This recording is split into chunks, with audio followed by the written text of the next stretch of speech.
Live from the McNeil International Studios in beautiful Baja, Tustin, Professor Mark McNeil.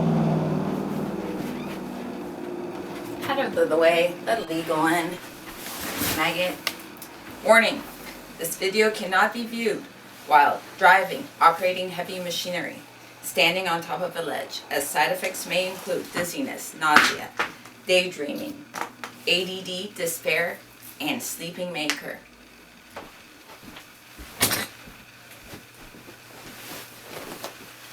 What was that? Boy, this is a different world, isn't it? Since when does econ need a warning about causing drowsiness and sleepiness? This is econ. This is the dismal science. Despair, this is the dismal science. Okay, here's what we're doing. We are going to talk about the money markets. In previous videos, we did the bond markets, we did the foreign exchange markets, we did money demand, and now we're going to try and put it all together. Oh, we've talked about the Federal Reserve as well. First of all, a reminder, the money markets are the set of institutions in the economy where money is both supplied and other institutions where it's demanded. So we're going to talk about that. We're going to talk about supply and demand for money in the money markets. We're going to talk about equilibrium and disequilibrium. And then we'll talk about what happens if the money supply changes and what happens if the money demand changes. What happens to aggregate supply, aggregate demand, and real GDP. So, a reminder that the demand for money is an inverse relationship between nominal interest and the quantity of money that people want to hold. That was on the previous video. There's a difference between how much people are actually holding, which is really the money supply, and how much they want to hold at any given rate of interest. That's money demand. We assume, so money demand is a relationship between the cost of holding money measured by nominal interest and the quantity of money they actually want to hold. The money supply is assumed to be determined by the Fed, by Fed policy. When the Federal Reserve Open Market Committee says we're going to increase the money supply by 6% per year or whatever it is, they are doing this regardless of what the nominal interest rate is. They set a money supply growth target, basically, or a money supply target. So this is money supply determined by the Fed. This is money demand determined by individuals who want to hold a certain amount of money. And at I1, the amount of money that's out there, that's the money supply, put there by the Fed, is equal to the amount of money that people want to hold. Why isn't I2 an equilibrium? Well, first of all, we assume that we live in a two-asset world. There are only two ways that you can hold your wealth, either as money or as bonds. So you can trade money for bonds or bonds for money. At interest rate I1, this is the amount of money that's out there, but at that high interest rate, people don't want to hold so much. So this is quantity supplied, that's quantity demanded of money, and since there is, at this interest rate, a surplus, in a two-asset world, people get rid of their extra money by buying bonds. Well, when people buy bonds, over here in the bond market, there's the supply and the demand for bonds. When people buy bonds, that increases the demand for bonds, and the price of bonds goes up, and the interest rate goes down when the price of bonds goes up. As the interest rate goes down, people are happy to hold more money. So at disequilibrium I2, there are mechanisms to drive the interest rate down enough that people are happy to hold the amount of money. It gets rid of the money surplus. Conversely, at I0 here, the quantity demanded is greater than the quantity supplied. So this would be a money shortage. When people want more money, what do? They sell their bonds in order to get more money. So in that case, in the bond market, we would have an increase in the supply. The price of bonds would fall and the interest rate would rise. When the interest rate rises, people don't want to hold as much money, and eventually it'll get back to I1 where the quantity supplied is equal to the quantity demanded. I'd like to remind you that if the Federal Reserve wants to increase the money supply, the normal way for it to do it is to buy U.S. government securities in the open market. U.S. government securities are one type of bond, but the Federal Reserve is a big player in that particular market.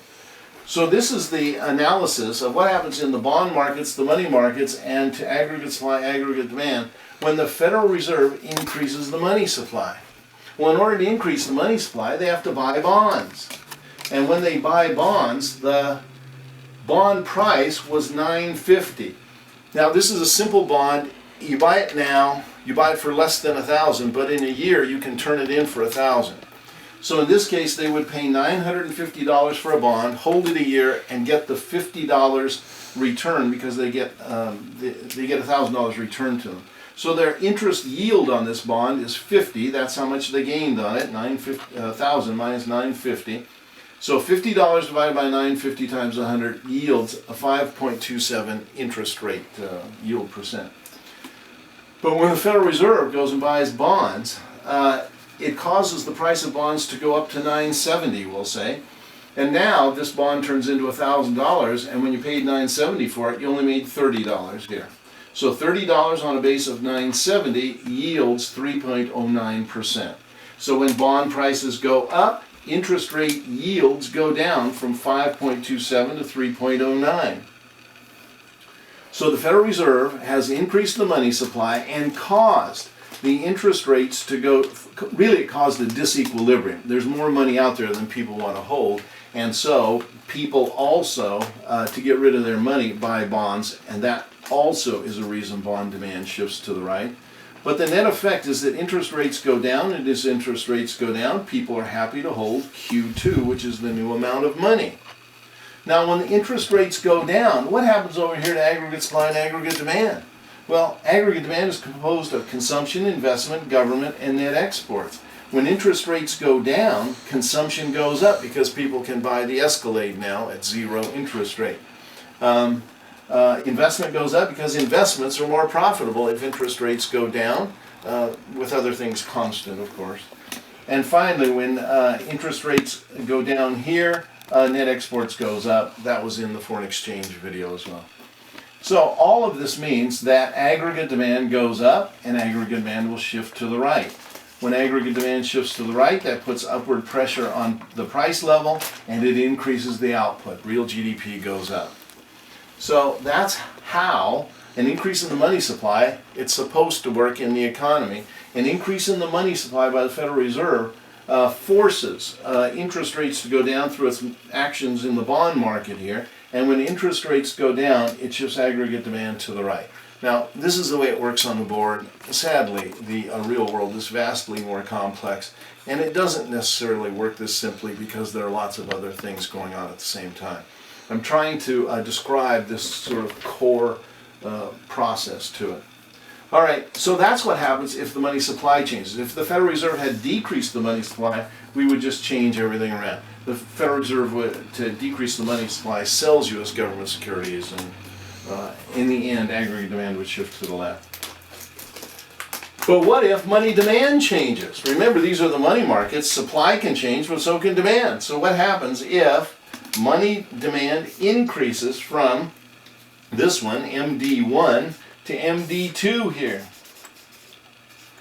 Well, at good old interest rate of 5.27, I had to cheat here, the quantity demanded is much greater than the quantity supplied.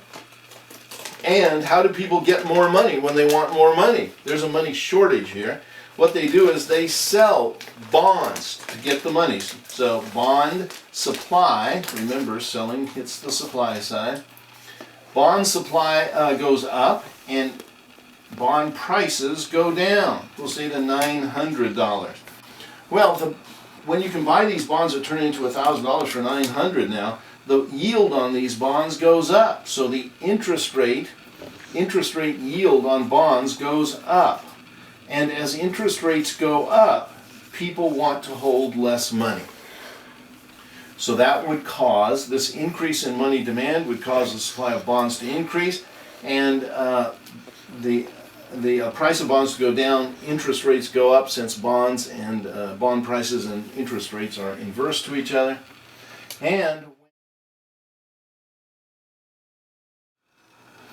hello everyone, I apologize for our technical difficulties here.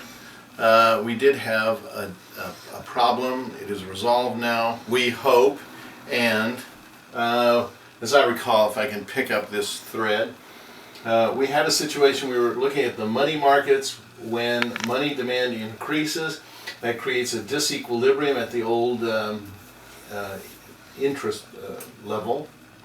And what happens is the quantity of money demand is greater than the quantity of money supply, so people, to get more money, sell their bonds. That pushes bond supply, shifts to the right, bond prices go down, and interest rates go up until people are content to hold this much money again, the amount that's out there, the amount that the Federal Reserve has put there. Now the question, of course, is what happens when interest rates rise? Well, when interest rates rise, when interest rates rise, aggregate demand shifts to the left. Why? Because consumption goes down if interest rates are higher, investment is less profitable, and net exports goes down. So this would cause a downward pressure on prices, and real GDP would tend to decrease a bit. This happened at Y2K. Everybody got nervous about a collapse, and the Fed really was concerned about this starting a recession, and so what they did was they increased the money supply to that and kept interest rates fairly low and short-circuited this process a bit, or at least that was their intention. Anyway, so we've talked about the money markets, money supply, money demand. The Fed does supply, individuals do demand based on the cost of holding money and so forth. Then what is equilibrium in the money markets? What is disequilibrium? How is a disequilibrium resolved?